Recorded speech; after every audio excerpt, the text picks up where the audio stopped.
जैन बंधुरा तुम्हारा देखो तुम्हारे प्रिय यूट्यूब चैनल बेंगल गाइड आमी रामप्रसाद। तो एसएससी जीडी कन्स्टेबलेर रि एग्जाम खत्म हो गए 30 तारीखे। तो तारपरेও কিন্তু আজকে 2-3 দিন হয়ে গেল এখনো পর্যন্ত অ্যানসার কি আসছে না। অনেকে বেসরকারি ইন্তেজার যে কখন আসবে কবে আসবে কৌতূহল মনের মধ্যে। তো তোমাদের সঠিক জানকারি দিয়ে দেবো, ভিডিওটা পুরো ভিডিওটা দেখতে থাকো। তো দেখো রি এক্সাম শেষ হয়ে গেছে 30 তারিখ। তো আসার কথা 2-1 দিন পর 2 তারিখ কিংবা 3 তারিখে। তো বলি 1 এপ্রিল কিন্তু তোমাদের এসএসসি অফিস ছুটি ছিল, সেক্ষেত্রে কেউ কাজ করেনি। তো 2 এপ্রিল যদি অফিসে আসে তারপরে অফিস টাইম 10টার পর, অনেকে বলছে নাকি 1 তারিখে চলে আসবে 2 তারিখে চলে আসবে, দেখেছি। বাট 1 এপ্রিল কিন্তু তোমাদের অফিস ছুটি ছিল। 2 তারিখে এসে কিন্তু যদিও কাজ করে তো 2 তারিখে কিন্তু পাবলিশ করবে না। তো তোমরা 4 তারিখ থেকে 8 তারিখের মধ্যে তোমরা কিন্তু অ্যান্সার কি পেয়ে যাবে। কারণ রি এক্সাম খতম হওয়ার পর এত বেশি কাজ থাকে না, কারণ অল্প ছেলে 15-16 হাজার ছেলে এক্সাম, তার জন্য বেশি টাইম লাগে না। বাকি তোমাদের যারা পুরনো যাদের এই এক্সাম হয়নি তাদের কিন্তু অলরেডি সবকিছু সেটেলমেন্ট হয়ে আছে, জাস্ট শিডিউল করে পাবলিশ করার অপেক্ষা। তো অ্যান্সার কি আসবে কবে?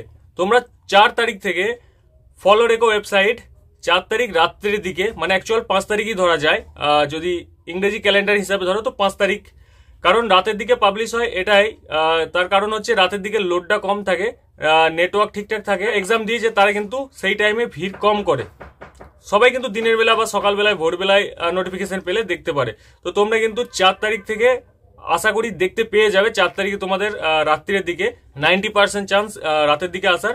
আর যদি না দেখতে পাও তো 5 তারিখে তোমরা কিন্তু দেখতে পাবেই পাবে। তো 4 থেকে 8-এর মধ্যে তোমরা ধরে রাখো কি অ্যান্সার কি আসছে।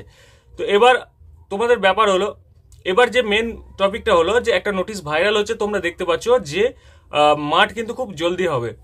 কিন্তু কবে হবে, ওই ডেটই হবে কি হবে না সেটা নিয়ে আলোচনা করব। তো যেটা দেখাচ্ছে যে এপ্রিল 31 এপ্রিল, তো এপ্রিল মাসের লাস্টের দিকে তোমাদের কিন্তু ফিজিক্যাল হবে, এটা দেখাচ্ছে সব জায়গায় একটা নোটিশ ভাইরাল করে। কিন্তু এই নোটিশটা টোটালি ফেক, কারণ এখানে কিন্তু কোনো মেসেজ নাম্বার নেই প্রথমত। দ্বিতীয়ত হচ্ছে এটা পুরনো একটা মেসেজ যেটা থেকে এডিট করে করে সমস্ত কিছু করা, ওই মেসেজ নাম্বারে কোনো কিন্তু রেকর্ড নেই। তো এসএসসি জিডি কিন্তু খুব জলদি তোমাদের মাঠ করাবে, কিন্তু এমন নয় যে ওই ডেটেই। তোমরা অনেকে দেখেছো যে ইউটিউবে থেকে জানাচ্ছে যে দিল্লি পুলিশ তার 1 মাসের মাথায়, মানে যেদিন থেকে রেজাল্ট আউট করে, মানে পরীক্ষা শেষ হয় তার থেকে 1-1.5 মাসের মাথায় কিন্তু তারা ফিজিক্যাল সবকিছু করিয়ে নেয়। তো সেই ক্ষেত্রে যুক্তি দিয়ে বোঝাতে চাইছে যে এসএসসি জিডিরও তাই হবে। কিন্তু সেই টাইমে ছিল না ইলেকশন, এই টাইমে আছে ইলেকশন, তাদের ফিজিক্যাল করাবে। তার জন্য কিন্তু সেখানেও ডিউটি দরকার, এমন নয় যে তোমরা গিয়ে ফিজিক্যাল করে চলে এলে ব্যস্ত। ডিউটি করার জন্য যতটা প্রয়োজন, যেটাকে বলা হয় ফৌজ, ততটা কিন্তু প্রয়োজন মতো পাওয়া যাবে না এখন। কারণ হচ্ছে তারা এখন ইলেকশন ডিউটিতে ব্যস্ত।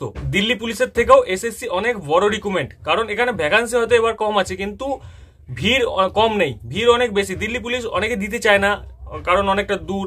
যেমন ওয়েস্ট বেঙ্গলের ছেলেরাই অনেকে অ্যাপ্লাই করতে চায় না, কিন্তু এখন মোটামুটি সবাই করছে। বাকি তোমার এসএসসি জিডিতে সবাই অ্যাপ্লাই করতে চায়, কারণ এখানে একজনের স্বপ্ন থাকে বিএসএফ, সিআরপিএফ, আইটিবিপি, কারণ নিজের স্টেটেও অনেকে পায় বিএসএফ বা সিআরপিএফ। তো সেক্ষেত্রে এসএসসি জিডি একটা বড় ভ্যাকান্সি, এমন নয় যে দিল্লি পুলিশের মধ্যে ভ্যাকান্সিকে 20 দিনে মাঠ কমপ্লিট বা 10 দিনে মাঠ কমপ্লিট করতে পারে, সেরকম নয়। তো এর জন্য একটা ক্যাম্প নয়, কমসে কম অল ইন্ডিয়ায় কয়েকটা ক্যাম্প ছেড়ে প্রতিটা ক্যাম্পে কিন্তু এর ফিজিক্যাল নেওয়া হবে। তো ফিজিক্যাল নেওয়ার জন্য যে পরিমাণ ফৌজ দরকার তোমাদের কন্ট্রোল করার জন্য, তোমাদের বসিয়ে রাখার জন্য, তোমাদের ব্যবস্থা করার জন্য, গ্রাউন্ড ঠিক রাখার জন্য, তো ততটা পরিমাণে পাওয়া যাবে না। সেক্ষেত্রে কিন্তু ওই ডেটে হবে না। কবে হতে পারে? তো আগামী যে ভোট শেষ হচ্ছে, ভোট শেষ হওয়ার কিন্তু তোমাদের 1 মাসের মাথায়, মানে মে জুনের মধ্যে কিন্তু তোমাদের ফিজিক্যাল শুরু হয়ে যাবে। মে লাস্ট, জুনের শুরু বা জুনের শুরু, জুলাই পর্যন্ত তোমাদের কিন্তু ফিজিক্যাল খতম হয়ে যাবে। তো সেই ক্ষেত্রে তোমরা তৈরি শুরু করে দাও। আর যেরকম শুনছো যে 31 তারিখই হবে, এরকম কোনো সিস্টেম নেই। তো দিল্লি পুলিশের ব্যাপার আলাদা, সিএপিএফ এর ব্যাপার আলাদা, কারণ তোমাদের ফিজিক্যাল করাবে সিআরপিএফ, বিএসএফ। তো এদেরই যদি ক্যাম্প তৈরি না থাকে তো কিভাবে করাবে ফিজিক্যাল? তো ক্যাম্পের মধ্যেও তো থাকতে হবে যারা তোমাদের ফিজিক্যাল করাবে, তারা তো সব আউট ডিউটিতে আছে, তাই না?